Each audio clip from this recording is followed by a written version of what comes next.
13 নম্বর শ্লোক 71 অধ্যায় থেকে শুরু করি।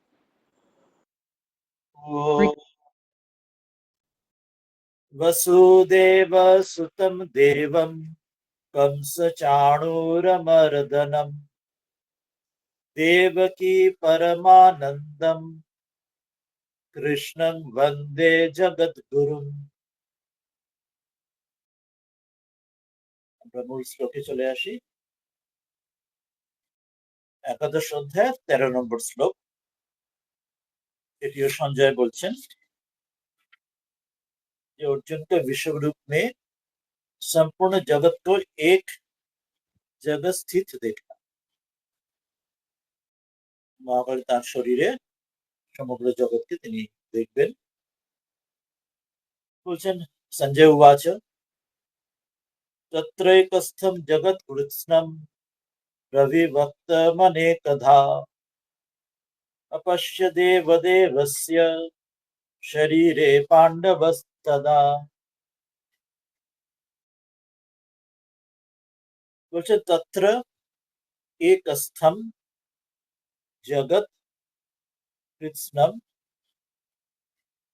রবিভক্তম अनेकधा अपश्यत देवदेवस्य शरीरे पांडवः तदा।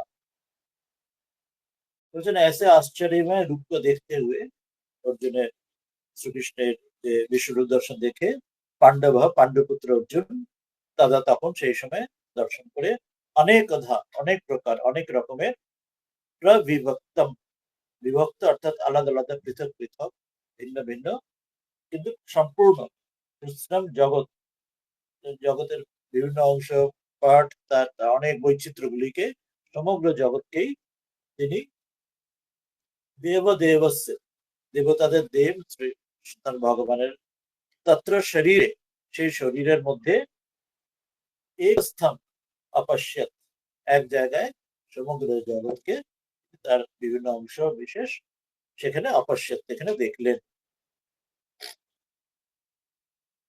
আমরা শ্রীধর স্বামীর টিকায় চলে আসি। 11 অধ্যায়ের 13 নম্বর শ্লোকে বলছেন তত্র কিরণ বৃত্তম ইতি অপক্ষায়াম আহ। বলছেন তারপরে কি ঘটলো তত্র কিরণ বৃত্তম অর্থাৎ এই যে আগে আগে যে আগের দিনে যে সঞ্জয়ের প্রথম অংশ যে দর্শন তিনি করলেন তারপরে কি ঘটলো এবং অর্জুনের দর্শনের তার যে অনুভূতির কথা সেটি বলতে শুরু করছেন। সঞ্জয় উবাচে বললেন তত্র একস্থম জগৎ কৃষ্ণম প্রবিভক্তম अनेकधा अपश्यत देवदेवस्य शरीरे पांडवः तदा। বলছেন অনেকধা অনেক প্রকার প্রবিভক্তম অনেক ভাবে বিভক্ত ভাগ করা নানা বিভাগেন অবস্থিতম নানা ভাগে বিভিন্ন বৈচিত্র্য রূপে অবস্থিত কৃষ্ণম জগৎ সমগ্র জগৎকে কোন রকম সমগ্র জগৎকেই কোথায় না দেব দেবস্য শরীরে যে ভগবানের তার শরীরের মধ্যে সেখানে তদ অবয়বত্বেন একত্র এব। বলছেন যে সমগ্র তার অবয়ব রূপে একত্রেই সমগ্র জগৎ তিনি পৃথক পৃথক অবস্থিত তদা জগতের প্রথম বিভিন্ন ভাগগুলি সে সমগ্র শরীরের মধ্যেই জগতের বিভিন্ন অংশ তার শরীরের বিভিন্ন স্থানে তিনি দেখছেন।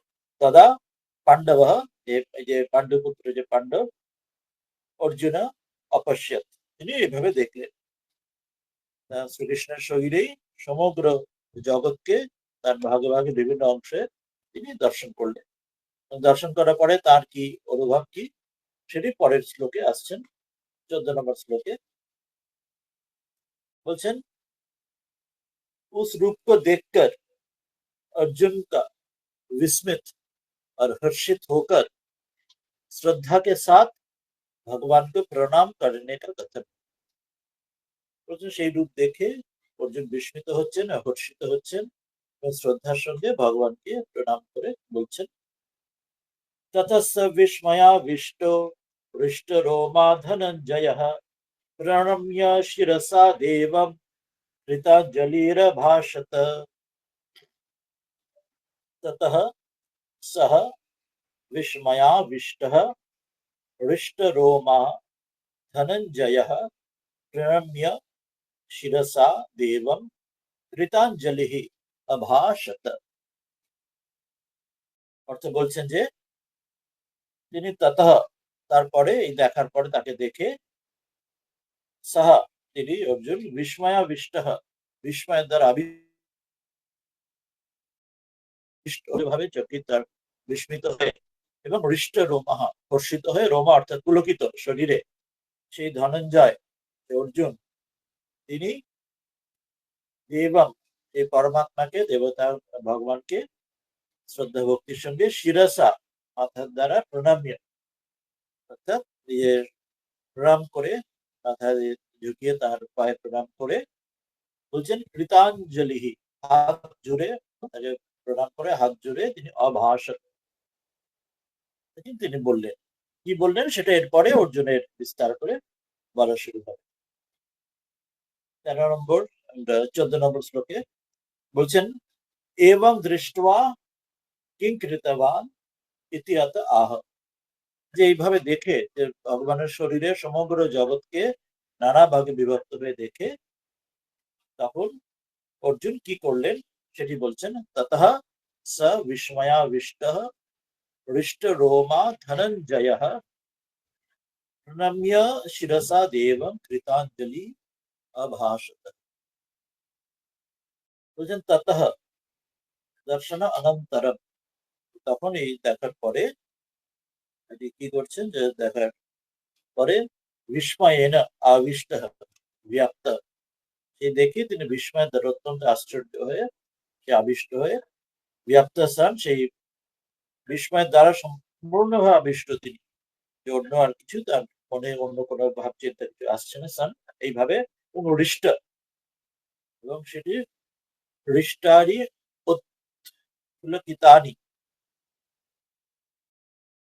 বলছে হৃষ্ট মানে যে পুলকিতানা পুলকিতানি অর্থাৎ তিনি তাতে তার রোমাঞ্চিত গাত্রগুলি রোমাঞ্চিত হচ্ছে, গায়ে অর্থাৎ কাঁটা দিয়ে উঠছে, তার এত তিনি পুলকিত হচ্ছেন গায়ে যেন আমরা যেমন বলি গায়ে কাঁটা দিয়ে ওঠা খুব আশ্চর্য হলে বা খুব বিস্ময় বা খুব কোনো অনুভূতির তীব্রতায়, সেই বলছেন সেই রকমই তার পুলকিতানি রোমানি তার সব রোমগুলি শরীরের রোমগুলি কাঁটা দিয়ে উঠে সোজা খাড়া হয়ে উঠছে সেইভাবে ধনঞ্জয় সেই ধনঞ্জয় তখন পাণ্ডব অর্জুন দেবম তমেব শিরসা প্রণাম্য, সে দেবতা ভগবানকে তাকে মাথার দ্বারা তাকে প্রণাম করে সেটা নত শিরে তাকে প্রণাম করে কৃতাঞ্জলি কৃতাঞ্জলি হাত জোর করে সম্পুটি কৃত হস্ত হাত জোর করে দুই হাত জোর করে ধুতবা এইভাবে অভাষত থেকে অভাষতে কথা বললেন উক্তবার কথা বলতে শুরু করলেন। এর পরের শ্লোক থেকে এবারে অর্জুনের নিজের কথাগুলি আসবে। প্রথমে সঞ্জয়ের সূচনা করে বলে দিলেন, এরপরে অর্জুন এমন তিনি দর্শন করে এবার আশ্চর্যচকিত হৃষ্ট রোমাঞ্চিত শরীরে তিনি কথা বলতে শুরু করবেন নত শিরে এবং হাত জোর করে। এবং অর্জুন কি বললেন সেটা অর্জুনের নিজের কথাতে এবার বলা শুরু হবে 15 নম্বর শ্লোক থেকে। 15 নম্বর শ্লোক এখানে শুরু করছেন বিশ্বরূপ মে দেবতা ঋষি আদি দেখনা। অর্জুন বিশ্বরূপে যে দেবতা ঋষি আদি দেখা সেটি এখন এবার কিছু যে ছন্দ পাল্টে যাবে, এতক্ষণ যেটা অনুষ্ঠুপ ছন্দ ছিল এবার সেটি পাল্টে ইন্দ্র বজ্র উপেন্দ্র বজ্র এইসব ছন্দে শুরু হবে, যেগুলি আগের তুলনায় একটু দীর্ঘ। আগেরটি যতটা সহজাত ছিল এটি ততটা সহজাত নয়, একটু দীর্ঘ, একটু বড়, তুলনামূলক ভাবে কিছুটা কঠিন। অর্থাৎ অর্জুনের ভাবের সঙ্গে অর্জুন যে অত্যন্ত এখন বিস্ময়বিষ্ট হতবাক হয়ে গেছেন সেই ভাবের সঙ্গে ওই জন্য তার যে শ্লোকগুলি এরপরে আগের মতো অত সহজাত হবে না, এটা যেন অনেকটা তিনি গদগদ ভাষায় বা গম্ভীর ভাবে অত্যন্ত তার ইমোশন তার সেন্টিমেন্ট অত্যন্ত গভীরতার সঙ্গে সেই জন্য শ্লোকগুলির মধ্যেও সেই একটা ওইরকম ভাব আসবে, আগের মতো অত সহজাত শ্লোকগুলি হবে, সহজাত শ্লোকগুলির মধ্যে একটা গাম্ভীর্য আসবে। অর্জুন বাচ বলছেন पश्यामि देवांस्तव देवदेहे सर्वांस्तथा भूतविशेषसङ्घान् ब्रह्माण्डमीशं कमलासनस्थं ऋषींश्च सर्वानुरगांश्च दिव्यान्। এটি দেখলাম অনেকটা বড় অনুষ্ঠিত ছন্দের তুলনায় বেশ বড় এই শ্লোকগুলি। এখানে বলবেন যে পশ্যামি দেবান তব দেব দেহে सर्वान् तथा भूत विशेष संघान ब्रह्मांडम ईशम कमला सनस्थम ऋषिम च सर्वान् दुर्गान च दिव्या। अर्जुन বললেন যে হে দেব তব আপনার দেহে আপনার শরীরে সর্বান দেবান সম্পূর্ণ দেবতাদের তথা এবং সকল দেবতাদের এবং ভূত বিশেষ সংঘান সমগ্র অনেক ভূতেদের সমুদায় পঞ্চভূতের অনেক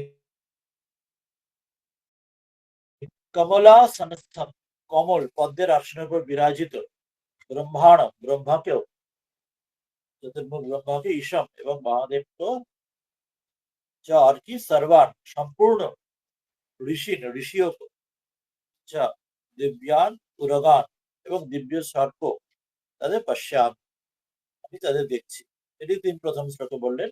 এরকম করে অনেকগুলি শ্লোক এখানে পরপর বলবেন, আমরা একটা একটা করে আসতে শুরু করবো।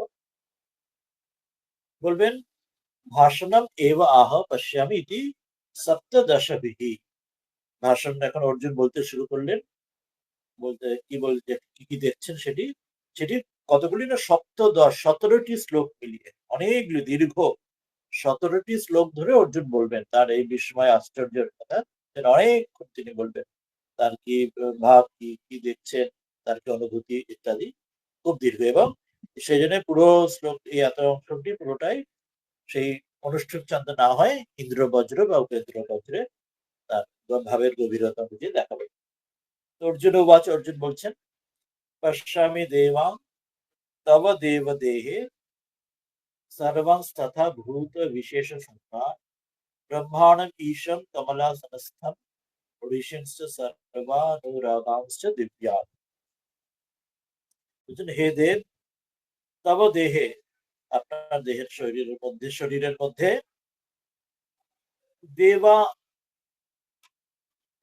দেবান আদিত্যাদিন পশ্যামি। বলছেন তো দেবতাদের কিরকম না আদিত্য ইত্যাদি দেবতা, যেটা আমরা আগে পড়েছিলাম, বলেছিলেন যে 33 কোটি 33 প্রকার দেবতা, আদিত্য, তারপর মরুদ, তারপর অশ্বিনী কুমার, এবার আগের দিনে আমরা বিস্তারে বলেছিলাম কাকে কাকে দেখছেন, রুদ্র বসু ইত্যাদি দেখছেন। এখানে সূচনা বলে দিলেন দেবতা আদিত্য এবং অন্যান্য দের পাশে আমি সকল দেবতাদের দেখছি। তথা আর কি দেখছি, সর্বান ভূত বিশেষ আনাম সকল প্রাণীদেরও আমি দেখছি। কেমন না উদাহরণ দু একটি দিচ্ছেন, জরায়ুজ অন্ডজাদীনাম সংঘাশ্চ। জরায়ুজ যারা ম্যামেলিয়ান যারা, তাদের আমি দেখছি। আর অন্ডজাদীনাম যারা অন্ড ডিম থেকে যারা, পাখি বা সাপ ইত্যাদি তেমন প্রাণীদেরও দেখছি। আর জরায়ু থেকে যারা, তাদেরও আমি দেখছি। উভয় প্রকার নানা রকম প্রাণীদের দেখছি। তার মধ্যে দু একটি তিনি উদাহরণস্বরূপ নাম বলে দিলেন। সংঘাস্য তাদের যে সমুদায়কে দেখছি। তথা আরো কি দেখছি, দিব্য ঋষীন বশিষ্ঠ আদি ঋষিদেরও দেখছি। দিব্য ঋষিদের, তাদের একজনের নাম বললেন বশিষ্ঠ আদি, বশিষ্ঠ এবং অন্যান্য ঋষিদের দেখছি। আর কি উরগাংশ যে সর্প, নানা সর্প, একটা নাম বললেন তক্ষক আদি, তক্ষক ইত্যাদি সর্প, আর যে অন্যান্য সকল সর্প, নানা রকম সর্প আছে। আমরা বিভূতি যুগে দেখেছিলাম, বলেছিলেন যে বাসুকি অনন্তনাগ ইত্যাদি নানা রকম বলেছিলেন। এখানে একটি নাম পুরো বেদের মধ্যে তক্ষক একটি সর্পের নাম বলে তিনি বললেন সকল সকলকে দেখছি। তথা তেষাম দেবানাম ঈশম স্বামীনাম ব্রহ্মাণম চ। বলছেন তাদের সকল দেবতাদের স্বামী যে ব্রহ্মা, তাকেও আমি দেখছি। দেবতাদের প্রভু ব্রহ্মা, তাকেও তিনি যে আদি সৃষ্টিকর্তা, তাকেও আমি দেখছি। আর কি কথন ভূতাম, তাকে কেমন দেখছো সেটি বলছেন। কমলা সনস্থম পৃথ্বী পদ্মকর্ণিকায়াম মেরু স্থিত। বলছেন কমলাসনস্থ মানে কমলের অর্থাৎ বা কমলাসন কমলরূপ আসনের ওপরে, যে অর্থাৎ পদ্মের আসনের উপর কিরকম সেটি না, পৃথ্বী পদ্মকর্ণিকায়াম, যে পৃথিবী যেন পদ্ম, সেটি কেমন পদ্ম সেটি বলছেন, যে পৃথিবীটাই পদ্ম, সে সেই পদ্মের বীজের মধ্যে বসবে, সেখানে তার মেরুতে, পৃথিবীর যে মেরু, যে নর্থ পোল যেটি, সেটি যেন সেই পদ্মের মধ্যে, যেন সেটি তার যে পদ্মের মধ্যে যেন সেন্টারে যে বীজকোষ থাকে, তো সেটি পৃথিবীর যে মেরু কি উত্তর মেরু, সে মেরু সেখানে সেখানে কম্পেয়ার করে বলছেন, সেখানে মেরু স্থিতম, সেই মেরুতে তিনি যেন বসে আছেন, পৃথিবীর একদম তার চূড়াতে উত্তর মেরুর ওপরে, সেটি তিনি যেন পদ্মের সঙ্গে তুলনা করে বলছেন, পদ্মের উপরে তার যে মধ্যে বীজকোষের ওপরে বসে থাকা, সেটির সঙ্গে তুলনা করলেন। যদ্বা নাভি পদ্মাসনস্থম, অথবা অন্যভাবে এটা ভাবা যায়, দুরকম ভাবেই আমরা উদাহরণ নিতে পারি এই কমলাসনস্থম অর্থটা। একটা বলা হলো যে পৃথিবীর পদ্মের ওপর তার মেরুর ওপরে, তার উত্তর মেরুর উপরে বসে, সেটি একটি তুলনা রূপ। আর অন্যটি বলা হচ্ছে যেন সেই বিষ্ণুর, তিনি অনন্ত সাহিত্য বিষ্ণু, তার যে নাভি কমল থেকে যে পদ্ম সৃষ্টির এখানে পুরাণে রয়েছে, সেখানে পদ্মের উপর ব্রহ্মা সেখানে বসে রয়েছে। তো সেইভাবে আমরা নিতে পারি কমলাসনস্থম যদ্বা বা নাভি পদ্মাস্থান, পদ্মাসনস্থম, নাভি পদ্মরূপ আসনের উপরে, যে পদ্মের উপরে সেখানে বসে আছে, যেটা আমরা এই অনন্তসায়ী ক্ষীর সমুদ্র বিষ্ণু উপরে পদ্মেতে বসে রয়েছে, যেটা আমরা পুরাণে জানি। তো দুই রকম ভাবে আমরা নিতে পারি, তো দুটোই বলে দিলেন। এরপর আরো বলবেন, আরো কি দেখলেন কিঞ্চা 16 নম্বর শ্লোকে, विश्व रूप को अनेक बाहु और उदर आदि से युक्त देखना। বিশ্বরূপকে অনেক বাহু আর তার অনেক বাহু এবং অনেক উদর রূপে যে দেখছেন, বলছেন অনেক বাহু উদর বক্ত্র নেত্রম পশ্যামি ত্বং সর্বতনন্ত রূপম নান্তম ন মধ্যম ন পুনস্তবাদিম পশ্যামি বিশ্বেশ্বর বিশ্বরূপ।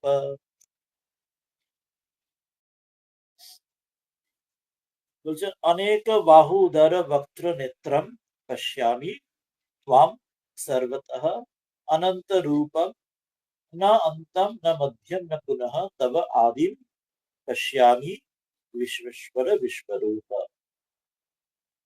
বলছেন যে হে বিশ্বেশ্বর, যে হে সমগ্র জগতের ঈশ্বর স্বামী, বা আপনাকে আমি অনেক বাহু উদর বক্ত্র নেত্র, কেমন দেখছি, অনেক বাহু অনেক হাত আপনার রয়েছে, যেমন এখানে বেদাতে যেমন পুরুষ সূক্তম ইত্যাদি আছে, তিনি অনেক হাত, অনেক মানে অসংখ্য, অনন্ত, তার চোখ মুখ হাত সর্বত্র তিনি রয়েছেন। সেইভাবে এখানে বলছেন অনেক হাত এবং অনেক উদর, অনেক পেট এবং অনেক মুখ এবং অনেক নেত্র, অনেক চোখ, এবং তথা সর্বত, সব জায়গাতেই অনন্ত রূপম, সর্বত্র অনন্ত রূপ, সর্বত্র ঘিরে আপনি রয়েছেন, পাশে আমি এইভাবে আপনাকে দেখছি। আর কি বিশ্বরূপে, হে বিশ্বরূপ, আমি তব আপনাকে, না আপনার, না অন্তম পাশ্যামি, আপনার কোনো শেষ দেখছি না, আপনার কোনো সীমা আমি খুঁজে পাচ্ছি না, অনন্ত আপনাকে দেখছি। কোথাও এমন কোথাও সীমা নেই যেখানে আপনি নেই, এমন কোথাও দেখছি না, যেখানে আপনি ফুরিয়ে গেছেন, যেখানে বাউন্ডারি রয়েছে, সীমানা কোথাও দেখতে পাচ্ছি না। আর কি না মধ্যম, এবং সীমানা থাকলে তো শুরু শেষ থাকলে তো তার মধ্য, তার মিডলটা আসবে, তা আমরা মধ্যেও কোথাও নেই, এবং সর্বত্র রয়েছেন বলে এই মধ্যটা কোথায়, আমি একদম সেন্টার কোথায় ভাববো, সেন্টার কোথাও কিছু নেই। স্বামীজি বলছেন যে আত্মা হলো তার একটি, যেমন তার সর্বত্র পেরিফেরি সর্বত্র, এবং তার সেন্টারকে দেহে, কিন্তু ঈশ্বর হলেন তিনি সর্বত্র পেরিফেরিতে রয়েছেন এবং তার সেন্টারও সর্বত্র। সেটি এখানে বলছেন যে তার বিশেষ কোনো মধ্য বিশিষ্ট কোনো জায়গা নেই, সর্বত্র তিনি রয়েছেন। পুনঃ আর কি না আদিম, তার কোনো আদি, তার শুরুও কোথাও নেই, শুরুও নেই, শেষও নেই, মধ্যও নেই, তার তিনি অনাদি অনন্ত, তিনি এই রূপে তিনি রয়েছেন বলছেন। এটি 16তে তিনি বললেন। শ্রীধর স্বামী বলছেন এবারে কিঞ্চ अनेक बाहु उदर वक्त्रम नेत्रम पश्यामि त्वां सर्वतः अनंत रूपम न अंतम न मध्यम न पुनः तब आदिम पश्यामि विश्वेश्वर विश्वरूप। বলছেন অনেকানি বাহ্যাদীনি, বলছেন অনেক আপনার যে বাহু আদি দেখছি, ইয়স্য তাদৃশম পশ্যামি, বাহু ইত্যাদি, অর্থাৎ বাহু এবং তার সঙ্গে উদর, চোখ, মুখ যেগুলো আগে বললেন এটসেট্রা সব দেখছি, এবং অনন্তানি রূপাণি, সেই রূপ অনন্ত রূপ দেখছি আপনার, ইয়স্য তং ত্বাং সর্বতঃ পশ্যামি, এবং আপনাকে সর্বত্র দেখছি, সর্ব জায়গায় দেখছি, এমন কোন স্থান নেই যেখানে আপনি নেই। তব তু অন্তম মধ্যম আদিম চ না পশ্যামি, এবং সেখানে আপনার কোনো, আপনি সর্বব্যাপী, আপনার কোনো শুরু দেখছি না, কোনো মধ্য দেখছি না, শেষ দেখছি না। সর্বগতত্বাৎ, আপনি সর্বব্যাপী, আপনার কোথাও কোনো ইতি নেই। স্বামীজি বলছেন ঈশ্বরের নিজেকে ইতি করার ক্ষমতা নেই, ঈশ্বর অনন্ত, তিনি, তার কোনো ইতি হয়ে তিনিও নিজেকেও ইতি করতে পারেন না। তো সেই বলছেন তিনি অনন্ত, সেই ভাবটি তিনি বলছেন 16 নম্বরে বললেন। আরো বলবেন, এবার তার রূপের কিছু বিশিষ্টতার কথা বলবেন 17 নম্বর শ্লোকে, 17টি শ্লোকে বলবেন, তারপরে 17 নম্বর শ্লোক আছে विश्वरूप किरीटी गदा और चक्र आदि से युक्त देखना, তার কিছু আভূষণের কথা বলছেন এবং আয়ুধ ইত্যাদি বলছেন। কিরীটিনম গদিনম চক্রিণম চ তেজো রাশিম সর্বতদীপ্তিমন্তম পশ্যামি ত্বং দুর্নিরীক্ষ্যম সমন্তাৎ দীপ্তা নলার্কদ্যুতিমপ্রমেয়ম। किरीटिनं गदिनं चक्रिणं च तेजोराशिं सर्वतः दीप्तिमन्तं पश्यामि त्वां दुर्निरीक्ष्यं समन्तात् दीप्तानल दीप्त अनल अर्क দ্যুতিম অপ্রমেয়ম। বলছেন ত্বাম, আপনাকে আমি এমন দেখছি, না কিরীটি, কিরীট যুক্ত, অর্থাৎ মুকুট, আপনি মুকুট পরে রয়েছেন, এবং গদিনম, গদা যুক্ত, আপনার হাতে গদা রয়েছে, বিষ্ণু যেমন তার চতুর্ভুজ সেই রূপে যেন সেটি চা, এবং চক্রিনাম, হাতে চক্র রয়েছে, সুদর্শন চক্র রয়েছে, এবং সর্বত, সব দিক থেকে দীপ্তিমন্ত, অত্যন্ত প্রকাশমান, সব দিক থেকে আপনার অত্যন্ত প্রকাশ দীপ্তি রয়েছে। আর কি না, তেজ ও রাশি, যেন অত্যন্ত তেজের আপনি পুঞ্জ, এমন ভাবে আপনাকে দেখছি। আর আর কি দেখছি না,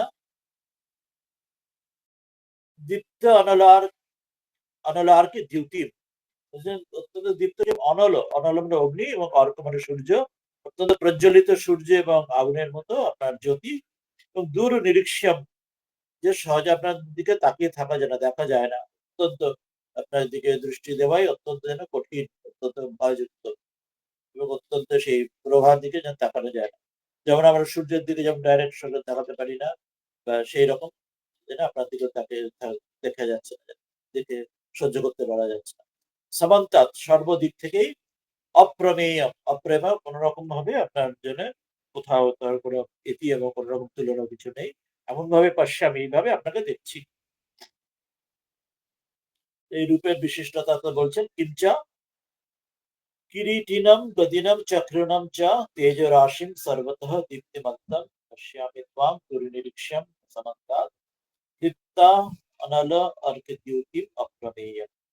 বলছেন কিরীটিনম, মুকুটবন্তম, গদিনম গদাবন্তম, চক্রিণম চক্রবন্তম চ, কিরীটি যুক্ত, মুকুট যুক্ত, গদিনম গদা যুক্ত, চক্রিনম চক্র যুক্ত, সুদর্শন চক্র হাতে, যে সর্বত, সর্ব জায়গায়, সব চারদিকেই, দীপ্তিমন্তম, যে প্রকাশ যুক্ত, তেজ পুঞ্জ রূপ, অত্যন্ত তেজ পুঞ্জ রূপ, তথা দুর্নিরীক্ষ্যম, অত্যন্ত আপনার দিকে যে সহজে দেখা যায় না এমন, দ্রষ্টুম অশক্যম, যে আপনার দেখতে, দেখে উঠতে পারছে না, সহ্য করে না, করে উঠতে পারছে, দেখে উঠতে পারছে। তত্র হেতু, তার কারণ কি, এমন যে দীপ্তি, যে আপনাকে কেন এই রূপ, বলছেন দীপ্তাহে, আপনার দীপ্তি কিরম, অনল অর্ক, অর্কে দ্যুতির ইভ, যেমন আগুনের দিকে বেশি তাকিয়ে থাকা যায় না, সূর্যের দিকে দেখা যায় না, যে সেই রকম বড় কঠিনতার সঙ্গে কোন রকমের যেন সামান্য একটু দেখা যায়, তো সেই রকমই বলছেন, সেই কারণে আগুন আর সূর্যের মধ্যে আপনার দ্যুতি বলে আপনার দিকে অত্যন্ত কষ্টে কোন রকমে দেখছি, যেন আমরা দেখে, আমি আমার দেখে আমার ঠিক মতো দেখতেও পারছি না, সেইটা দ্যুতি তেজ অত্যন্ত আপনার তেজের কারণে, অতএব অপ্রমেয় এবং ভূত ইতি সেই জন্য আপনার এই বিষয়ে নিশ্চিতভাবে কোনো কিছু নিশ্চয় করতে সমর্থই হচ্ছি না, অর্থাৎ আপনাকে কোনো রকমে আমি ওই সামান্যভাবে দেখতে পাচ্ছি, ভালোভাবে দেখে উঠতে পারছি না, সেই জন্য কোনো রকম নিশ্চিতভাবে বলতে পারছি না। ইতি নিশ্চেতুম অশক্যম ত্বম। সেই জন্য আমরা নিশ্চিতভাবেও কিছু আপনার কোনো বিষয়ে নিশ্চয় করে আপনাকে যা দেখছি সেটা আমি বুঝে উঠতে পারছি না। সামান্ততঃ পশ্যমি, আপনাকে সব দিকে দেখছি কিন্তু স্পেসিফিক্যালি আপনাকে বর্ণনা করার মতো যে আমি যেন ভেবে উঠতে পারছি না, আমার যেন ভাষায় আমার কুলোচ্ছে না, আমার সব ভাব যেন তাতে আমি আমার সব গুলিয়ে যাচ্ছে, এমন বলছে। সেই জন্য বলছেন অপ্রমেয়, যে কোনো রকম ভাবে আপনার আমার আমার বুদ্ধি বৃত্তির মধ্যে পড়ছে না। এরপরে আরো বলছেন 18 নম্বর শ্লোকে এই বিশ্বরূপ যেটি দেখছেন তা স্তুতি করছেন। 18 নম্বর শ্লোকে বলছেন ত্বমক্ষরম পরমং বেদিতব্যম ত্বমস্য বিশ্বস্য পরম নিধান ত্বমব্যয় শাশ্বত ধর্ম গোপ্তা সনাতনস্ত্বং পুরুষো মতো মে। বলছেন ত্বম অক্ষরম পরমম वेदितव्यम त्वम अस्य विश्वस्य परम निधानम त्वम अव्ययः शाश्वत धर्म गोप्ता सनातनः त्वम पुरुषः मतः मे। বলছে যে হে ভগবান त्वम আপনি वेदितव्यम জানার যোগ্য, আপনি ঈশ্বর পরমাত্মা, পরমম অক্ষরম আপনি সেই জানার যোগ্য, সেই পরম ব্রহ্ম পরমাত্মা অক্ষর আপনি, এবং ত্বম আপনি অস্য বিশ্বস্য এই সমগ্র জগতে কে পরমম নিধানম এই সমগ্র জগতের আশ্রয় আপনি, এবং আপনি ত্বম শাশ্বত ধর্ম গোপ্তা সমগ্র অনাদি অনাদি ধর্মের আপনি রক্ষক, এবং ত্বম অব্যয়ঃ আপনি সনাতন পুরুষ। সেজন্য আপনি সেই অব্যয় অবিনাশী সনাতন সেই পুরুষ, সেটি আপনি। মে মতঃ এটি আমার মত। বুঝছেন, সেই আপনি সকল এইভাবে রূপে আপনি মহাকাল রূপে, সেটি আরো পরে সেটা আসবেন, আরো বলবেন। তো বলছেন 18 নম্বরে यस्मात् एवं तव अतर्क्यम ঐশ্বর্যম তসমাৎ। যেহেতু আপনার এই যে ঐশ্বর্য সেটা সকল তর্কের অতীত, তর্কাতীত, যে কোন রকম ভাবে অপ্রমেয়, আগেই বলেছিলেন কোন রকম বিয়োগ বিচারের মধ্যে তাকে আনা যায় না। আপনার ঐশ্বর্য যে কোন রকম ব্যাখ্যার মধ্যে, জগতের যুক্তির মধ্যে পড়ে না। তো সেই জন্য ত্বম অক্ষরম পরমং বেদিতব্যম ত্বমস্য বিশ্বস্য পরম নিধানম ত্বম অব্যয়ঃ শাশ্বত ধর্ম গোপ্তা সনাতনস্ত্বম পুরুষ মতো। ত্বম এব অক্ষরম পরমম ব্রহ্ম আপনি সেই অক্ষর পরম ব্রহ্ম আপনি।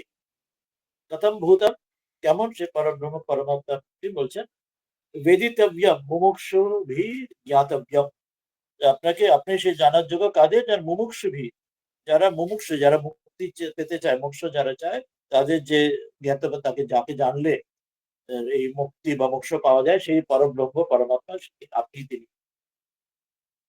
ত্বম এব অস্য বিশ্বস্য পরম নিধানম আপনি এই সমগ্র বিশ্বের পরম নিধান, নিধান বা পরম আশ্রয়। অর্থ বলছেন না নিধি ইয়াতে ইয়াসমিন ইতি নিধানম প্রকৃষ্ট আশ্রয়। নিধানম অর্থ বলছেন নিধি ইয়াতে অস্মিন ইতি নিধানম। নিধানম মানে নিধি ইয়াতে, অর্থাৎ যেখানে যেখানে রাখা যায়, নিধি অর্থাৎ যেখানের মধ্যে এখানে নিহিত হয় বা থাকে, অর্থাৎ যে আশ্রয়, যে আধার, আপনি সেই প্রকৃষ্ট নিধান বা আশ্রয় আপনি। এবং অতএব সেই কারণে ত্বম অব্যয়ঃ এবং আপনি ব্যয়রহিত, আপনার অব্যয়, আপনার কোনো অন্ত, কোনো শেষ বা কোনো কোনো ক্ষয় নাশ কিছু নেই। এবং অতএব ত্বম অব্যয়ঃ নিত্যঃ আপনি নিত্য, আপনি অনিত্য নন, আপনি চিরকাল আপনি ছিলেন সনাতন শাশ্বতস্য, আপনি শাশ্বত, আপনি চিরকালের জন্য সনাতন, নিত্যস্য ধর্মস্য গোপ্তাঃ পালকঃ এবং আপনি সনাতন যেভাবে পুরুষ, আপনি সমগ্র এই যে ধর্মের তিনি, আপনি তার পালক। যে ধর্ম সনাতন সেই শাশ্বত সনাতন ধর্ম, তার আপনি পালক। আপনি গুপ্ত অর্থাৎ আপনি পালক, আপনি তাদের আশ্রয়দাতা এবং তাকে আপনি পালন করেন। এবং সনাতন চিরন্তন পুরুষ, আপনি সেই চিরন্তন সনাতন পুরুষের আপনি মে মম মতঃ সম্মত আছি। এই বিষয়ে এটি আমার মান্যতা, এটি আমার, আমি নিশ্চিত এই বিষয়ে, এটাই আমার মত দিয়ে তিনি তাকে তার সিদ্ধান্ত সেটি ব্যক্ত করলেন। এরপরে আরো বলবেন 17 শ্লোক, মানে অনেকগুলি শ্লোকে 19 নম্বর শ্লোকে আবার বলবেন আরো এগিয়ে, अनंत सामर्थ्यम और प्रभाव युक्त विश्व रूप का दर्शन। বলছেন 19 নম্বর শ্লোকে, अनादि मध्यांत अनंत वीर्यम अनंत बाहुम शशि सूर्य नेत्रम पश्यामि त्वां दीप्त हुताश वक्त्रम स्वतेजसा विश्वमिदं तपन्तम। বলছেন 19 নম্বর শ্লোকে, अनादि मध्यांतम अनंत वीर्यम अनंत बाहुम शशि सूर्य नेत्रम पश्यामि त्वां दीप्त हुताश वक्त्रम स्वतेजसा विश्वम इदम तपन्तम। সেই স্বামীজির কালিদা মাদার বা নাচুক তাহাতে শ্যামা কালী, সেখানে স্বামীজি এইরূপ তার ভাব বলছেন। সে একই এখানে, সেটি এখানে অর্জুন তার মতো করে বলছেন, স্বামীজি তার দিক থেকে বলেছে। বলছেন ত্বাম, আপনাকে, অনাদি মধ্যান্তম, আপনাকে যেটা আগে যেটা বলছেন সেটা আবার বলছেন, আপনার কোনো আদি নেই, আপনার কোনো মধ্য নেই, আপনার কোনো অন্ত নেই। মানে আগের কথাটা তিনি আবার বলছেন, যেটা আগে তিনি বলেছিলেন, আমরা আগে পড়লাম, আপনার মধ্য নেই, অন্ত নেই, আদি নেই, সেই কথা আবার তিনি বলছেন। এবং অনন্ত বীর্যম, আপনার অনন্ত, আপনার সামর্থ্য দ্বারা যুক্ত, আপনার সামর্থ্য অসীম, অনন্ত, তার কোনো কম কোথাও নেই। এবং অনন্ত বাহু, যেটা আগে বলেছেন তিনি আবার, তার এই যে অত্যন্ত যে আবেগ, যে ভাব ইমোশন, এবং তার সেই ধারা গদগদ হয়ে সে যে আগের কথাগুলো আবার রিপিটেশন করছে। আগে বলেছিলেন তিনি অনন্ত বাহু, অনন্ত উদর, চোখ, মুখ, এখন আবার বলেছেন সেই কথা, যে আপনার আদি অন্ত মধ্য নেই, আগের কথা বললেন আবার। অনন্ত বাহু, আপনার অনন্ত হাত রয়েছে। এবং শশী সূর্য নেত্রম, আগে বলেছিলেন অনন্ত সূর্য, অনন্ত চোখ, এখানে তার সঙ্গে এটা অ্যাড করে দিচ্ছেন, যেন এই চন্দ্র সূর্য এগুলি আপনার চোখ, যেন আপনার অনন্ত চোখের মধ্যে এগুলি যেন আপনারই চোখ। দীপ্ত হুতাশ বক্ত্রম, এবং যেটা আগের শ্লোকে তিনি অগ্নির কথা বললেন, এখানে বলছেন প্রজ্বলিত অগ্নির মতো, যেখানে আপনার মুখ যেন, আগের শ্লোকে তিনি অগ্নির মতো তেজ, সূর্যের মতো তেজ বলেছেন, এখানে সূর্য চন্দ্রকে তার চক্ষু বললেন। আর অর্থাৎ সকল নক্ষত্র, তারকা, যারা যে সব আপনার চক্ষু মতো, অনন্ত চক্ষুতে বলেছেন সেইভাবে। আর আপনার যেন মুখ যেন প্রজ্বলিত অগ্নির মতো, আপনার যেন অনন্ত মুখ, সেখানে যেন অগ্নির মতো হলাহল সেখানে যেন নির্গত হচ্ছে, অগ্নি নির্গত হচ্ছে। এবং স্ব তেজস, আপনার নিজের তেজের দ্বারা, তীব্র তীব্র তেজের দ্বারা, ইদম বিশ্বম, এই সমগ্র বিশ্বকে, তপন্তম পশ্যামি, আপনি যেন সন্তপ্ত করছে, সমগ্র পৃথিবী যেন জ্বলে যাচ্ছে আপনার এই তেজে, আর সেটা ধারণ করতে পারছে না, নিতে পারছে না, এমন যেন আমি যেন দেখছি। এইভাবে তিনি 18-18, এটি 19 নম্বর শ্লোকে এটি বললেন।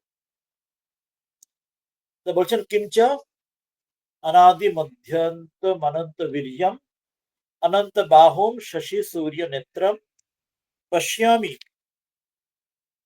त्वां दीप्त हुताश वक्त्रम स्वतेजसा विश्वम इदम तपन्तम। বলছেন যে अनादि मध्यांतम उत्पत्ति स्थिति प्रलय रहितम, আপনার আদি নেই, মধ্য নেই, অন্ত নেই, সেটি বলেছে। উৎপত্তি নেই, স্থিতি নেই, প্রলয় নেই, আপনি সকল কিছুর রহিত। আপনি অনন্ত বীর্যম, আপনার বীর্য সামর্থ্য সেটা অনন্ত, অনন্ত বীর্য প্রভাব যস্য তম, যা প্রভাব বীর্য অনন্ত, আপনি তেমন। অনন্ত বাহু, যার হাত অনন্ত, কেমন অনন্ত বীর্যবন্তম, বাহব যস্য তম, যার বীর্য প্রভাব অনন্ত আর তার অনন্ত বলশালী, সেই জন্য তার হাত অনন্ত হাত। এবং শশী সূর্য, সূর্য নেত্রে যস্য তাদৃশং ত্বং পশ্যামি, এবং আপনার চোখ যেন শশী এবং সূর্য, এই চন্দ্র এবং সূর্য এবং অনন্ত যে কোনো নেত্র বলেছেন, এবং অন্য সকল তারকা নক্ষত্র সকলই আপনার নেত্র। সেই রকম আপনাকে দেখছি। এবং তথা দীপ্ত, অত্যন্ত দীপ্তি আপনার মধ্যে। কেমন দীপ্তি? না হুতাশ অগ্নির বক্ত্রেষু ইয়স্যতাম। হুতাশনা মানে অগ্নি। অগ্নি অর্থাৎ আপনার যেন মুখে যেন প্রজ্বলিত অগ্নি, আপনার মুখে যেন প্রজ্বলিত অগ্নিরূপ সেখান থেকে আপনার যেন আগুন বেরোচ্ছে, নির্গত হচ্ছে এমন। এবং স্ব তেজস, আপনার নিজের তেজের দ্বারা ইদম বিশ্বম তপন্তম, এই সমগ্র বিশ্বকে আপনি সন্তপ্ত যেন করছেন। বিশ্ব সন্তপ্ত হচ্ছে। সন্তাপয়ন্তম পশ্যামি, সমগ্র বিশ্ব যেন সন্তপ্ত হচ্ছে এমন আমি দেখছি। আরো আবার বলছেন 20 নম্বর শ্লোকে, কিঞ্চা, আর কি দেখছেন? অর্জুন বলছেন অদ্ভুত বিরাট রূপ সে সম্পূর্ণ জগৎ को व्याप्त देखना। অর্জুন বলছেন তার যে বিরাট রূপের দ্বারা, ভগবানের বিরাট রূপে সমগ্র বিশ্বকে তিনি ব্যাপ্ত রূপে দেখছেন। यावा पृथिव्योरिदमन्तरं हि व्याप्तद्वैकेन दिशश्च सर्वः दृष्ट्वाद्भुतं रूपमुग्रं तवेदं लोकत्रयं प्रव्यथितं महात्मन्। কি বলছেন? দ্যাবা পৃথিব্যঃ ইদম অন্তরম হি ব্যাপ্তম त्वया एकेन दिशः च सर्वः दृष्ट्वा अद्भुतं रूपम् उग्रं तव इदं लोकत्रयं प्रव्यथितं महात्मन्। বলছেন যে হে মহাত্মান, হে, তাকে ভগবান তাকে কৃষ্ণকে বলছেন যে ইদম, এইটা কোনটা না, দিয়াবা পৃথিব্যঃ অন্তরম বলছেন, যৌ অর্থাৎ স্বর্গ এবং পৃথিবী, এই পৃথিবী এর মধ্যে অন্তর্ম, এর মধ্যে যে আকাশ, এই দুয়ের ভূর্ভুব স্ব যে বলে, স্ব স্বর্গ, ভূর অর্থাৎ পৃথিবী, ভূব হচ্ছে মধ্যের অন্তরিক্ষ। তো সেটাই বলছেন দিয়াবা পৃথিবী অন্তরম, এই স্বর্গ এবং পৃথিবীর মধ্যে যে আকাশ, চ আর কি, সর্বাহা সকল দিশা, সকল দিশায়, 10 দিক, সকল দিশা, একে না, এক এক কিসের দ্বারা না, ত্বয়া আপনার দ্বারাই, এক আপনার দ্বারাই, হি আপনার দ্বারাই, কি ব্যাপ্ত আপনার দ্বারাই পরিপূর্ণ, সকল দিশা 10 দিক এবং এই সমগ্র পৃথিবী, স্বর্গ, এই অন্তরিক্ষ সবকিছু আপনার দ্বারাই পরিব্যাপ্ত। যেখানে বামন অবতারেও যেমন বলি রাজার, সেখানে তিনি এক এক পাদে তিনি সকল কিছু ব্যক্ত করলেন, এখানে যেমন সে মহাকাল রূপে, সেখানেও তিনি বলছেন স্বর্গ, পৃথিবী, মর্ত, তিনি অন্তরিক্ষ, 10 দিক সকল কিছু আপনার দ্বারা ব্যাপ্ত রয়েছে, পরিপূর্ণ রয়েছে, কোথাও আপনি ছাড়া এমন কোথাও নেই। তবে ইদম, এবং আপনার এই অদ্ভুতম, এরকম অদ্ভুত, অলৌকিক এবং উগ্র, অত্যন্ত ভয়ঙ্কর, যেমন নৃসিংহ অবতারে যেমন ভয়ঙ্কর, মহাকালী যেমন ভয়ঙ্কর সে রূপ, সেই যে রূপে দৃষ্টবা, সেই রূপটা দেখে লোকত্রয়ম, তিন লোক যেন প্রব্যথিতাম, অতি ব্যথা প্রাপ্ত হচ্ছে, অত্যন্ত তারা ভয় প্রাপ্ত হচ্ছে, তিন লোক সকলে মহাকালী এবং মহাকাল সেই রূপ দেখে। তো সেটা বলছেন এবারে আগে 20 নম্বর শ্লোকে, কিঞ্চা ইয়াবা পৃথিব্যন্তরিদমন্তরম হি व्याप्तं त्वयैकेन दिशश्च सर्वाः दृष्ट्वाद्भुतं रूपम् उग्रं तवेदं लोकत्रयं प्रव्यथितं महात्मा। আপনার এই রূপ দেখে সমগ্র যে জগৎ, তারা যেন প্রব্যথিত, তারা হচ্ছে সমগ্র ভীত হয়ে যাচ্ছে এই রূপ দেখে, উগ্র এই রূপ দেখে। নৃসিংহ অবতারের আমরা জানি এখানে, তারপর আমরা চণ্ডীরও দেখেছি, মহাকালী চামুণ্ডা সেই রূপ সেখানেও রয়েছে। তা বলছেন দিয়াবা পৃথিব্যঃ পৃথিবীরদি মন্তরম, বলছেন যে তার যে দিও অর্থাৎ যে স্বর্গ এবং পৃথিবীর, ইদম অন্তরম তার মধ্যের, পৃথিবীহ পৃথিবীহ ইদম অন্তরম তার মধ্যের যে অন্তরিক্ষ, হি অন্তরিক্ষ, ত্বয়া একেন ব্যাপ্তম আপনার একমাত্র আপনার দ্বারাই সমগ্র পৃথিবীর স্বর্গ এবং তার মধ্যের অন্তরিক্ষ আপনার একার দ্বারাই ব্যাপ্ত রয়েছে। দিশস্য সর্বা ব্যাপ্তা, এবং 10 দিক, সমগ্র 10 দিকও আপনাদের ব্যাপ্ত রয়েছে। এমন যে অদ্ভুতম, অদৃষ্ট পূর্ব অদ্ভুতম, যেটি এখানে অদৃষ্ট, এর আগে কখনো দেখা যায় না এমন রূপ, যেটি একদম গীতার একদম শেষেও এই অদ্ভুতম কথা, অত্যদ্ভুতম কথা সঞ্জয় বলবেন গীতার একদম শেষ অন্তিম অষ্টাদশ অধ্যায়ে, একদম গীতার শেষের সময় এই কথা আবার বলবেন, অত্যদ্ভুতম রূপম সঞ্জয় বলবেন গীতার শেষে, গীতা সমগ্র গীতার শেষে।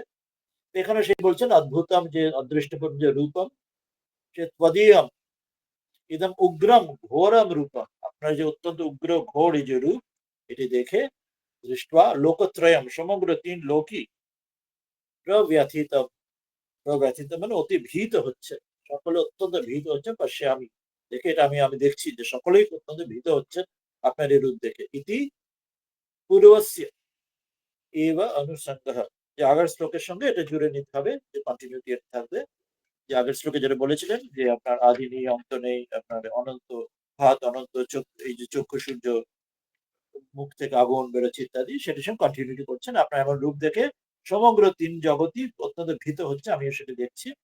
আগের শ্লোক সঙ্গে এটি জুড়ে নেব। 20 নম্বরে এটা কন্টিনিউ করছেন, আরো বলছেন তার দর্শনের কথা 21 নম্বর শ্লোকে, অনেকগুলি শ্লোকে বলছেন তার অদ্ভুত এই রূপের এই দর্শনের কথা।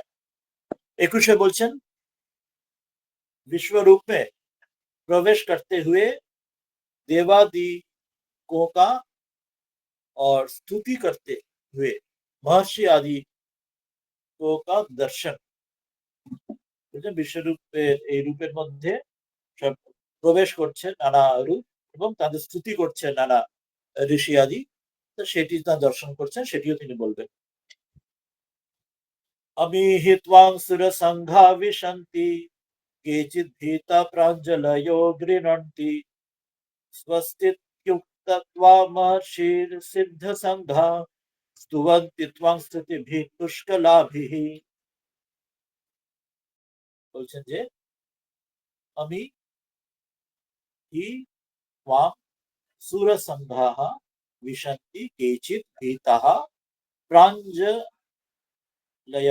गृह्णन्ति स्वस्ति इति उक्त्वा महर्षिर्सिद्धसङ्घाः स्तुवन्ति त्वां स्तुतिभिः पुष्कलाभिः। অর্থ আসছেন যে হে গোবিন্দ, আমি যে বেহি, তার মধ্যে সেখানে কারা, সুর সংঘা, দেবতাদের যে সমষ্টি, আগেরটা বলেছিলেন সে আগে যে সকল প্রাণীদের, সকল ভূতেদের সমুদায় দেখছিলাম, এখন বলছেন সকল দেবতাদের সমষ্টি, দেবতাদের সমূহকে, তাদের ত্বাং, যেটা আগে আগে বলেছিলেন আদিত্য, বসু, রুদ্র ইত্যাদি, অশ্বিনী কুমার ইত্যাদি, তো বলছেন সে তাদের ত্বাং আপনার মধ্যেই বিশান্তি, আপনার মধ্যেই প্রবেশ করছেন, অর্থাৎ তারা যে আপনার থেকে আলাদা নন, তারা যে আপনারই রূপ, এক একটি রূপ, সেই জন্য আপনার মধ্যেই যেন প্রবেশ করছেন, এই এই যে সত্যটি আমি দেখছি, জানছি, তারা আপনার থেকে ভিন্ন নন। আপনি এক রূপে নানা দেবতা রূপে প্রকট হন, প্রকাশিত হন, 33 কোটি দেবতা রূপে, তার থেকে আপনার থেকে আলাদা নন, তারা আপনার সঙ্গে অভেদ। তো বলছেন কেচিৎ ভীতাহা, বলছেন কেউ কেউ ভয়ভীত হয়ে, প্রাঞ্জলয়, হাত জোর করে, প্রাঞ্জলয়ে তারা হাত জোর করে, 2 হাত জোর করে, কেউ ভীত হয়ে, গৃণন্তি, গৃণন্তি মানে উচ্চারণ করছে, যে অর্থাৎ আপনার যে আপনার স্তুতি উচ্চারণ করছেন। আর কি, মহর্ষির সিদ্ধ সংজ্ঞাহা, প্রথমে সুর সংজ্ঞা বললে দেবতাদের সমুদায়, এরপর মহর্ষি, মহর্ষি এবং সিদ্ধ ঋষিদের, তাদের সমুদায়রা স্বস্তি, কল্যাণ হো বলে তারা, ইতি উক্ত্বা, এই বলে তারা পুষ্কলাভি স্তুতিভি, অত্যন্ত উত্তম পুষ্কল, অত্যন্ত ভালো ভালো স্তুতি স্তব স্তোত্র তারা বলছেন, ত্বাম স্তুবন্তি, আপনার স্তুতি করছেন তারা, আপনার নামের গুণকীর্তন তারা করছেন, দেবতারা এবং ঋষিরা, সিদ্ধরা, পুরুষরা সকল। কিঞ্চ আমি হি ত্বাং সুরসংঘা বিশন্তি কেচিৎ ভীতাः প্রাঞ্জলয়ः গৃह्णन्ति स्वस्तीत्युक्त्वा महर्षि सिद्धसङ्घाः स्तुवन्ति त्वां स्तुतिभिः पुष्कलाभिः। বলছেন আমি সুরসংঘা ভীতা, এই যে বিভিন্ন দেবতাদের যে সমুদায় সমষ্টি, তারা ভীত হয়ে, তারা ভয়ভীত হয়ে, সন্তঃ ভীতঃ সন্তঃ ভয়ভীত হয়ে ত্বং বিশান্তি আপনার মধ্যে যেন প্রবেশ করছেন মানে বলছেন মানেটা বা অর্থটা বলছে প্রবেশ করার অর্থ বলছেন শরণং প্রবিশন্তি আপনার শরণ নিচ্ছে আপনার শরণাগত হচ্ছেন তা সেটা বিশন্তি অর্থটা তিনি আরো বিস্তার করছেন যে শরণং প্রবিশন্তি আপনার মধ্যে আপনার জন্য শরণ নিচ্ছেন তারা আপনার শরণাগত হচ্ছেন সকলে আপনার যে আপনি যে তিনি পরমেশ্বর আপনার পরমাত্মা আপনার সকল দেবীরা সকলে আপনার শরণাগত হচ্ছেন তেষার মধ্যে কেচিৎ অতি ভীতাহা তার মধ্যে কেউ আবার অত্যন্ত ভীত হয়ে দূরথায় এবার স্থিত্বা তারা শরণাগত হয়ে মানে কাছেও আসতে পারছে না অত্যন্ত ভয়ে তার দূরে থেকেই কৃত স্থিত্বা কৃত সম্পুট করযুগলাহা তারা কাছেও আসতে পারছে না এত ভয়ভীত হয়েছেন ধারে কাছে যেমন নৃসিংহ অবতারা সেখানে আছে যে একমাত্র প্রহ্লাদকে এগিয়ে দিচ্ছেন অন্য দেবদেবীরা কেউ কাছে যেতে পারছে না ভয় সেখানে যেমন কেউ কেউ যেন কাছে আসতে পারছে না দূর থেকে কৃত সম্পুট করযুগলাহা দুই হাত জোর করে ভয়ভীত হয়ে সন্তঃ গৃণন্তি তারা সেখান থেকে আপনার গুণকীর্তন করছে কিরকম না কেউ কেউ জয় জয় রক্ষ রক্ষিতে প্রার্থনায়ন্তি সেখানে তারা হাত জোর করে আপনার জয় হোক কে আপনাকে রক্ষা করে ভগবান রক্ষা করে তো এই বলে আপনাকে পরমেশ্বর পরমাত্মাকে কেউ কাছেও আসতে পারছে না দূর থেকেই তারা কেউ কেউ করছে স্পষ্ট মান্যত অন্যটা স্পষ্ট মানে অন্যটা অর্থাৎ যে মহর্ষি সিদ্ধ অন্য যে মহর্ষি ঋষিরা তারাও আপনার স্বস্তি নানা স্তোত্র তারাও আপনার প্রার্থনা করছেন যে স্তব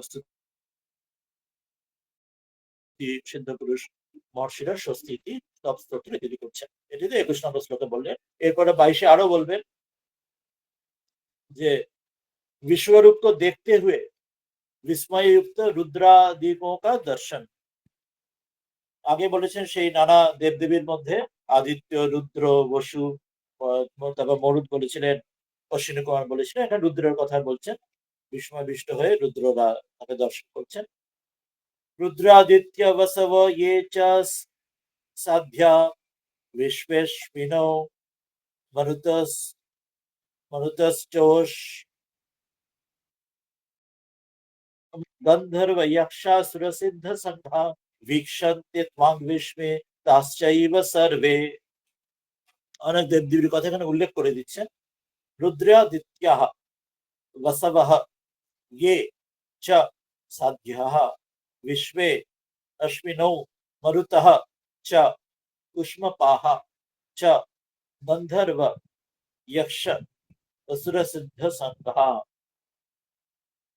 वीक्षन्ते त्वां विस्मिताः च एव सर्वे বলছেন আগে যে অনেকগুলি দেবদেবীর নাম উল্লেখ করেছিল সেখানে অনেকদের এখানে উল্লেখ করছেন আলাদা করে নাম করে করে ইয়ে যেসব রুদ্রাদিত্য রুদ্র এবং আদিত্য যে 12 জন আদিত্য আগে বলেছিলেন দ্বাদশ আদিত্য একাদশ রুদ্র বলেছিলেন তাদের ক্ষেত্রে স্পেসিফিক্যালি মেনশন করে দিলেন তাদের কথা চ আর কি বসাবাহ যে অষ্টবসু বলেছিলেন 8 বসু তারা সাধ্যা এবং সাধ্যবান এবং বিশ্বে যে বিশ্বদেব অশ্বিন যে 2 অশ্বিনী কুমার তারা দুজন চ মরুতঃ যে মরুদ 49 মরুদ করা হয়েছিল আগের দিন সেই মরুদরা চ উষ্মপাহা উষ্মপাহা অর্থাৎ পিতৃগণ পিতৃদেবগণ নানা পিতৃলোকে এবং গন্ধর্ব যক্ষ আসুর অসুর গন্ধর্ব আদি এবং যক্ষ আদি রাক্ষস এবং সিদ্ধ সংখ্যা তাদের নানা রকম গন্ধর্ব রাক্ষস অসুর যক্ষ ইত্যাদি নানা যে প্রকার যে জীব তাদের যে সিদ্ধ এবং সিদ্ধ এবং তাদের যে সমুদায় তারাও সকলে দেবে সর্বে তারা সবাই এব বিস্মিত হঠাৎ মানে অবাক হয়ে যেমন অরিজিৎ যেমন নিজে বলছেন বিস্মিত এবং রোমাঞ্চিত হয়ে সঞ্জয় যেমন বিস্মিত রোমাঞ্চিত হয়ে এই সকলে অন্যান্য দেব দেবীরা অসুর যক্ষ গন্ধর্ব সকলে বিস্মিত রোমাঞ্চিত হয়ে তোমাম আপনাকে ভিক্ষান্তে তারাও আপনাকে সব দেখছেন এক দৃষ্টিতে ভয়ভীত হয়ে বলছেন 22 নম্বরে কিঞ্চা रुद्रादित्य वसव ये च साध्या विश्वेश्विनो अस्मिनो मरुतश्च उष्मपाश्च गंधर्व यक्षासुर सिद्ध संघः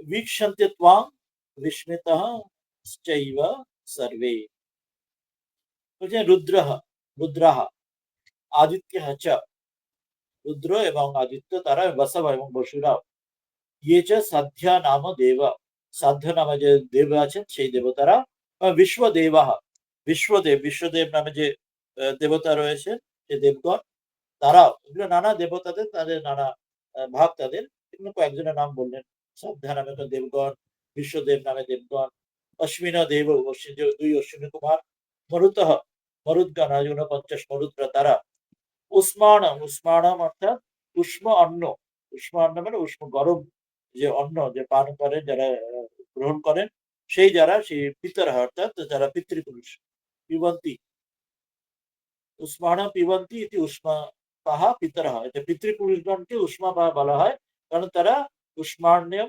পিবন্তি তারা যে নিবেদিত যে পিতৃগুরু যে দ্রব্যের উষ্ম ভাব তারা সেটি গ্রহণ করে অর্থাৎ এটি বলা হয় যে যেমন যখন এই অন্ন বা শুলি দেওয়া হয় তার যে উষ্ম যে ভাব যেটি তার যে উষ্ণতা যেটি ঘ্রাণ যেটি আসে সেটি তারা গ্রহণ করেন সেই ভাবটি তারা গ্রহণ করেন পিতৃপুরুষরা এইভাবে তাদের তাদের আহার্য হয় যে মনুষ্য লোকের মধ্যে তা আমরা যেমন মানে সমগ্র যেমন অন্ন সমগ্র গ্রহণ করা হয় তাদের ক্ষেত্রে সমগ্র সেটি গ্রহণ করতে না তাদের ক্ষেত্রে অন্যের যে উষ্ম ভাগ যেটি অর্থাৎ তাদের যে গরম যে উষ্ণতাটা সেটি গ্রহণ করা দিয়ে তাদের আহার হয়ে যায় তাদের সেই পিতৃপুরুষগণ তারা উষ্মা ভাগা পিতরাহা এটা বলে দিচ্ছে কৃষ্ণ যজুর্বেদ তৈত্তির ব্রাহ্মণে রয়েছে যে পিতৃপুরুষগণ যে অন্যের তারা কোনটি গ্রহণ করেন যে সেই ওই ভাবটি যতক্ষণ অন্ন উষ্ণ থাকে ততক্ষণ যে ইয়েরা সংজীবনের ভোজন করেন এটা আরো অন্য জায়গায় আরো শ্রুতিতে বলা রয়েছে যে পিতৃপুরুষগণ যে উষ্ণ অন্ন কি আপনার ভাগে তাকে নিজের ভাব রূপে তাদের গ্রহণ করেন আরো একটি বলছেন অন্য শ্রুতি পরে স্মৃতিতে মনুস্মৃতিতেও রয়েছে সেটি শ্রুতি থেকে বললেন এবং স্মৃতি থেকে বলছেন ইয়াবাদ উষ্ণম ভাবে তন্নম ইয়াবাদ উষ্ণন্তি বাগ্যতঃ পিতরস তবষ্ণন্তি ইয়াবাদ মুক্তা হবির গুণাহ বলছেন যে যতক্ষণ অন্ন উষ্ণ থাকে ততক্ষণ সংযমীরা তারা ভোজন করেন এবং যতক্ষণ ঘৃতের গুণ বর্ণিত না হয় ততক্ষণ পিতৃগণ ভোজন করেন এটা অর্থ বলা হচ্ছে যে এই মনুস্মৃতিতে রয়েছে জব তক অন্ন উষ্ণ হ্যাঁ যতক্ষণ অন্ন গরম রয়েছে যতক্ষণ তত जब तक भोक्ता विप्रगण मौन होकर भोजन करते हैं जब खावार समय যতক্ষণ কথা না বলে যতক্ষণ और जब तक भविष्य के गुणों का वर्णन नहीं किया गया যে যে ভবিষ্যৎ যে দেওয়া হচ্ছে যেটি রীতে তার যে গুণের যখন বর্ণন যতক্ষণ করে হয় তবেই তো পিতৃগণ উস অন্ন का भोजन करते हैं এটি শাস্ত্রে বলা হয়েছে ততক্ষণ তারা উষ্ণ অন্নে তারা এইভাবে সেটি ভোজন করে এটি তাদের জন্য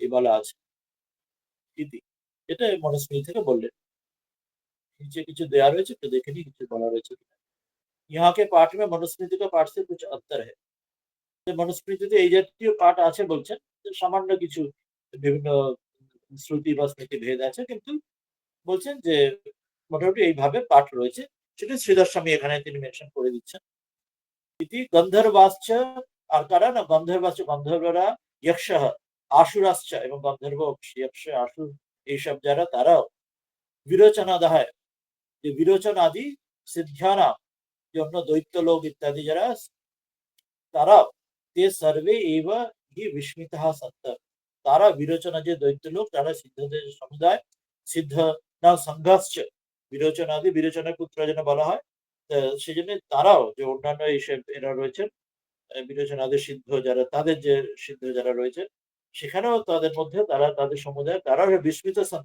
হয়ে গন্ধর্ব যক্ষ অসুর দৈত্য রাক্ষস ইত্যাদি তারাও ত্বাং ভিক্ষান্ত ইতি অন্বয়া তারাও এর অবাক হয়ে হতবাক হয়ে আপনাকে দেখছেন এই বলে এখানে 22 নম্বরে এখানে শেষ করলেন 22 নম্বর এটা বলার পরে তারপরে 23 থেকে আরো কিছু বলবেন আরো কয়েকটি শ্লোকে সেটি আমরা তো পরের দিনে আসবো আজকে তো আমাদের সময় এখানে শেষ হয়ে গেল একটুখানি যদি কেউ কিছু প্রশ্ন আলোচনা করে নিতে চান একটু আমরা শুনে নিতে পারি তাহলে আমাদের তো আজকে অনেকগুলি শ্লোক পড়া হলো 22 নম্বর শ্লোক পর্যন্ত 13 থেকে 22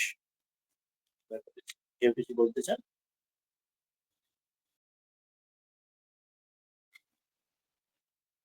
10টি শ্লোক আজকে আমরা মহারাজ বলুন। 22 নম্বরের শ্লোকটা একটুখানি বুঝতে অসুবিধে হলো। হ্যাঁ, যে যে রুদ্র আদিত্য वसवः ये च सद्या विश्वे अश्विनौ मरुतः च उष्मपाः च गन्धर्व यक्ष असुरः सिद्ध संघाः वीक्षन्ते त्वां विस्मिताः च एव सर्वे। বলছেন যে রুদ্র, যে রুদ্ররা, যে আগে বলেছেন বিস্তারে যে রুদ্র আদিত্য নানা দেবতার কথা, এবং আদিত্যরা এবং বাসবা বসুরা, ইয়েটা সাধ্যা নামক দেবতা, সাধ্যারমের কিছু দেবগণ আছে, তাদের নাম হচ্ছে সাধ্যা। বিশ্বদেব মানেও কোনো দেবগণ আছেন, তাদের নাম হচ্ছে বিশ্বদেব, তারাও, এবং অশ্বিনী অশ্বিনী কুমার দয় তারাও, এবং মরুদগণে 49 জন মরুদগণ সেই দেবতারাও, বা উষ্মাণম পিবন্তি ইতি উষ্মপাহা, যারা উষ্ম অন্ন, যারা গরম অন্ন যারা গ্রহণ করেন, পিবন্তি পান করেন, তাদের উষ্মপা বলে। তারা তাদের পিতৃপুরুষ, যে পিতৃপুরুষ পিতৃলোকে সেই যে দেবতারা আছেন পিতৃপুরুষ, তারা, তাদের একটি নাম হচ্ছে উষ্মপা। উষ্মপা তাদের নাম কেন না, তারা উষ্ম অন্ন তারা পান করেন। উষ্মান্ন পান করেন না, উষ্ম অন্নের যে যে ঘ্রাণটা আসে, যে গরম অন্নের যে ঘ্রাণটা আছে, ধোঁয়া যখন বেরোয় গরম অন্ন, সেটি সেই ঘ্রাণটাতেই তাদের আহার হয়ে যায়। তাদের আমাদের মতো মানে মনুষ্য লোকের মতো সলিড কোনো খাবার অন্য গ্রহণ করতে হয় না, সেই ঘ্রাণটা থেকেই তাদের অন্ন, তাদের আহার্য হয়। তা সেটি বলছেন যে শাস্ত্রে বলা আছে উষ্ম পাহাড়, সেই শব্দটি বলছেন কৃষ্ণ যজুর্বেদ তৈত্তির ব্রাহ্মণে বলার আছে উষ্ম ভাগা পিতরাহা, যে পিতৃগণই হচ্ছে উষ্ম ভাগা, তারা গণের উষ্ম ভাগ গরম ভাগটা তারা গ্রহণ করেন। গরমে যে ঘ্রাণটা আসে গরম অন্ন থেকে, সেটি ইত্যাদি শ্রুতিতে রয়েছে কৃষ্ণ যজুর্বেদ তৈত্তির ব্রাহ্মণে। আর মনুস্মৃতিতে বলা যায় স্মৃতিতে, সেখানে শ্লোকটি একটু অন্যরকম হলো। এখানে শ্রীধর স্বামী বলছেন যে ইয়াবৎ উষ্ণম ভবেত অন্নম ইয়াবৎ অশ্নন্তি বাগ্যতঃ পিতরঃ তাহাবৎ অশ্নন্তি ইয়াবৎ ভোক্তা হবির গুণঃ। বলছেন যে যতক্ষণ অন্ন গরম থাকে, তাবৎ অশ্নন্তি বাগ্যতঃ, ততক্ষণ যতক্ষণ অন্ন গরম থাকে এবং যতক্ষণ বাগ্যতঃ অর্থাৎ বাক সংযম রয়েছে, অর্থাৎ যতক্ষণ অন্ন গরম রয়েছে ততক্ষণ এরা যারা সংযমী কথা না বলে যদি মানে বিপ্রগঞ্জের মৌন হয়ে ভোজন করে, এবং তার ফলে এবং পিতরাস তাদের যাবৎ ভোক্তা হবির গুণাহা, যতক্ষণ হবির অর্থাৎ যে হবিষ্যের তার যে হবিষ্যান্নর অর্থাৎ ঘৃতের তার যখন যার গুণগান যতক্ষণ না করা হয়, যে এটা আমরা খাদ্যের যে গুণ, এটা বেশ ভালো খেতে ইত্যাদি, বা ভালো খেতে নয় ইত্যাদি, মানে খাদ্য সম্বন্ধে আমরা যে নানা রকম চর্চা করা হয়, যে খাদ্য সম্বন্ধে কেমন খাদ্যটা ভালো মন্দ ইত্যাদি, তো যতক্ষণ সেটা চর্চা না করে মৌন ভাবে যেটা গ্রহণ করা হয় যেমন যা রয়েছে, ততক্ষণ পর্যন্ত যে, এবং যতক্ষণ অন্ন উষ্ণ থাকে মৌনভাবে খাদ্য গ্রহণ করে, তার সম্বন্ধে কোনো চর্চা না করে যেমন যে খাদ্য দিয়েছেন, ততক্ষণ পিতৃগণরা সেটি গ্রহণ করেন। অর্থাৎ এটি স্মৃতিতে বলা রয়েছে, যেটা আগেরটা বলা হলো, অর্থাৎ যেটা সংযমের সঙ্গে অন্নকে শ্রদ্ধার সঙ্গে অন্নম ব্রহ্ম ভাবে, তাকে শুধু এই তাতে তার ফরে এগেনস্ট এই ভালো মন্দ এইসব অর্থাৎ টেস্টের জন্য, নিজের স্বাদের জন্য, নিজের টেস্টের জন্য সেটাকে না করে, সে হচ্ছে অন্নকে এই শ্রদ্ধা সহকারে যে গ্রহণ করে বাকসঞ্জমের দ্বারা। বাকসঞ্জমের অর্থটা ওটাই, অন্ন নিয়ে কোনো বৃথা বার্তালাপ না করে শ্রদ্ধার সঙ্গে গরম অন্ন যে গ্রহণ করছেন, যদি ঠান্ডা কথা বলে সময় নষ্ট করে অন্নকে ঠান্ডা হতে দিচ্ছে না, ততক্ষণ পিতৃগণও তারা পরিতৃপ্ত হন, বা নিজের আমাদের যারা পূর্বপুরুষরা তারাও সেখান থেকেই তাদের অন্ন গ্রহণ করা হয়, তারাও তখন তাদের এই বংশধরদের তারা আশীর্বাদ করেন। এটি তার মধ্যে একটা শ্রদ্ধার এই ভাবটিতে বলা হচ্ছে, এটা অন্ন গ্রহণীয় শ্রদ্ধা এবং তার দ্বারা নিজের পূর্বপুরুষের প্রতি শ্রদ্ধা, যে তাদের কৃপাতে আমাদের আমরা এটি পাচ্ছি, ঋণ স্বীকার করা হচ্ছে, এটি বলা হচ্ছে, এটার মূল অর্থ। আর এবং অন্যদের কথা বলেন গন্ধর্বরা, অসুর ইত্যাদি, অন্যরা এই সর্ব টাকলের সকলে বিস্মিত হয়ে তারাও এই এই এবং তারাও সকলে দেখে তারাও বিস্মিত হচ্ছেন, এটি বলতে। তাহলে এইটুকু এই মূল বিষয়, এটি তাহলে অর্থ হলো। হ্যাঁ মহারাজ, এবার হ্যাঁ হ্যাঁ এবার বুঝতে পেরেছি। হ্যাঁ ঠিক আছে, আর আজকে কোনো প্রশ্ন আলোচনা আছে না, আমরা আমি শেষ করবো এই শ্লোকটি দিয়ে। ঠিক আছে, শেষ করি। মূকং করোতি বাচালম পঙ্গুম লঙ্ঘয়তে গিরিম यत्कृपातमहं वन्दे परमानन्दमाधवम्।